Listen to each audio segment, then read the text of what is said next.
The Selfish Path to Romance. Download Chapter 1 for free at drkenner.com and at amazon.com. He got a fair trial, didn't he? What do you think that trial cost? He's lucky he got it. We heard the facts, didn't we? You're not going to tell me that we're supposed to believe this kid knowing what he is? Listen, I've lived among them all my life. You can't believe a word they say. You know that. I mean, they're born liars. Only an ignorant man can believe that. Now, listen. Do you think you were born with a monopoly on the truth? And that's from 12 Angry Men, a fabulous, fabulous movie. It's an older movie with top actors in it, Henry Fonda among them. Fabulous movie. And the whole theme with that was someone says, don't talk to these type of people. You know, whether they're, I'll substitute tall people, short people, black, white. They say some very bad statement, and someone has the courage to speak up. Do you have the courage to speak your mind on a small scale, maybe just when you're attending a meeting and you disagree with somebody in the meeting, or maybe at work, if you disagree with the boss or some policy, or if you're with your family at a holiday meal, do you have the courage to speak up in your own life? Many of us want that courage, and we don't know how to effectively speak out. We may get sweaty, we may yell out, we may say things that we don't like. Well, joining me today is Lin Zinser. She is the Vice President at the Ayn Rand Center for Individual Rights, which is a division of the Ayn Rand Institute. And if you want to know who Ayn Rand is, she wrote my absolute favorite book, Atlas Shrugged. And Lin Zinser knows the psychological benefits of acting on your values. She's a prominent, passionate intellectual activist helping to preserve all of our freedom. She's totally pro-rational values. Welcome, Lynn. Thank you. I'm glad to be here. Oh, it's so fun to have you here. And what are the mental health benefits for you of acting on your values, or for any of us? For example, fighting for your freedom, whether you're trapped in an abusive relationship or whether you want to speak out when you see abusive politicians undermining your freedom. Well, there's a whole host of benefits. I'm actually amazed at how many there are. Self-confidence, a sense of integrity, that you are fighting for your values, that you're actually speaking up and acting for them, that you can make a difference, knowing that you're acting on your values and that you do make a difference, especially in local or state political issues. There are others out there supporting you. You can learn that you're not acting alone. I mean, there are so many benefits. So you can, instead of having a view of yourself as powerlessness and worthless and basically just, I don't know if this is the polite way, but a little peon, a nothing person, and I'm just a drop in the bucket and I can't do anything, you're saying that when you speak out, you are doing something at whatever level you speak out.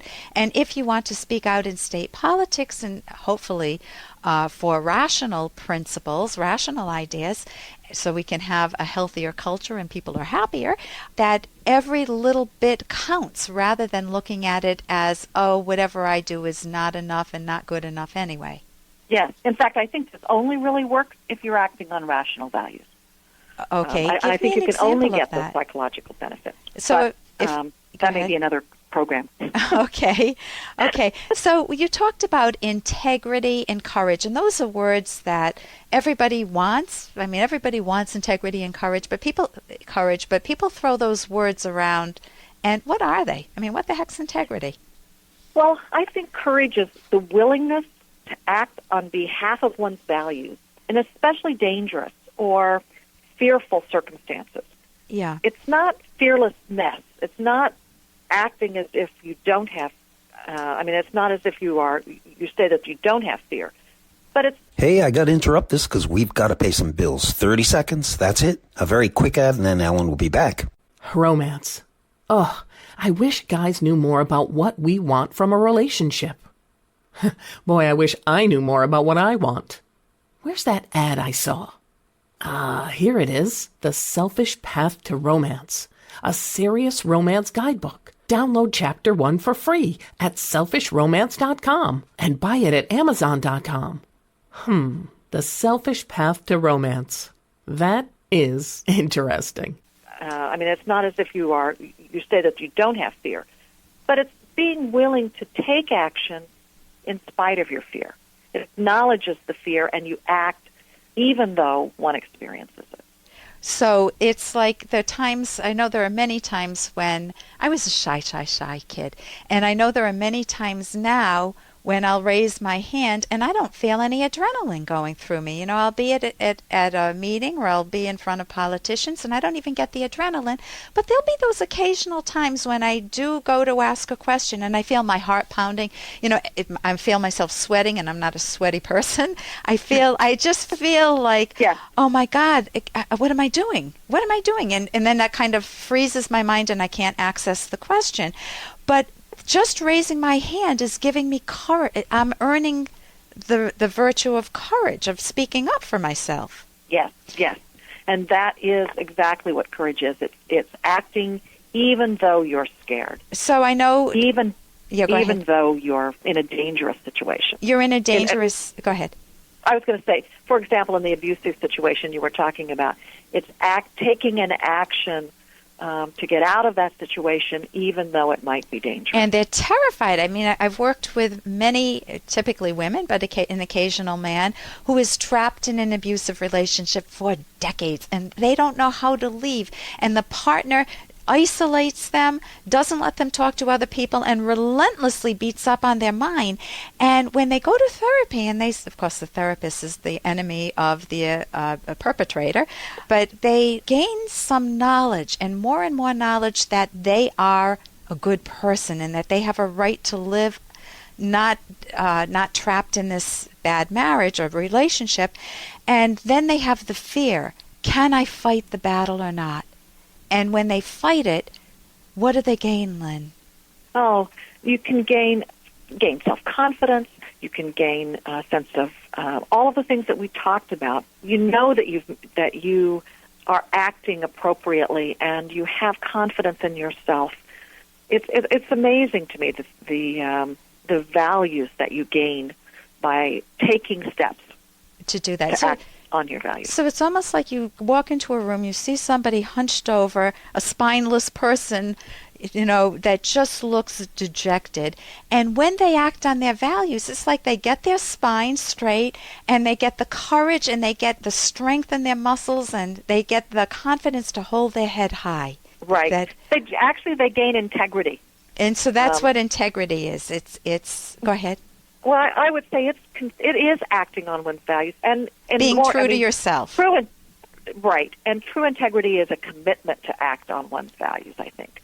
So but acting one time can give you that understanding of what it means to have integrity, and then the commitment is to always act on that. So to give yourself a taste of it, to get the ball rolling in your own mind and to see how wonderful it feels, and then to do it more and more, to be able to speak your own mind more. And of course, with the political situation, we all want to be able to fight for, or many of us want to be able to fight for rational values. Any other pointers that you would want? I know we're right at the end of time here, so instead, let me ask you, where can people go to? What reading would you suggest that people look into if they want to have more courage?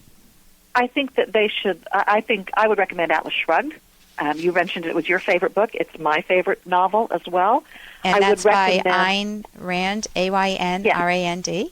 And Virtue of Selfishness, which talks about courage and integrity, and which is also a book by Ayn Rand. And you could go to our website, which is the AynRandCenter.org website. Well, thank you so much for joining us today, Lynn. This is Lin Zinser, who's the Vice President at the Ayn Rand Center for Individual Rights, which is a division of the Ayn Rand Institute. Thank you, Lynn. Thank you for having me. And think in your life, who would you like to speak up to? Where would you like to have more courage? In what situations? Name those situations and then practice in your own mind how to speak up. What would you like to say? If you can learn assertiveness skills, that will arm you tremendously. For more Dr. Kenner podcast, go to drkenner.com and please listen to this ad. Here's an excerpt from The Selfish Path to Romance, the Serious Romance Guidebook by clinical psychologist Dr. Ellen Kenner and co-author Dr. Edwin Locke. It's important to understand what and why something makes your partner angry, but not all anger is justified. A partner may characteristically blame others for everything that goes wrong. Never accept unearned guilt for someone else's unjustified anger. Suppose that your partner berates you, among other things, for bringing home the wrong groceries, even though your partner never made clear what was needed. The problem belongs to your partner, not to you. Be aware that major habit and personality changes in adults are rare, especially without dedicated effort. Nor should the intensity of anger be out of proportion to the current cause. Your partner should not go ballistic if you forget to bring home the milk. You can download Chapter 1 for free by going to drkenner.com, and you can buy the book at amazon.com.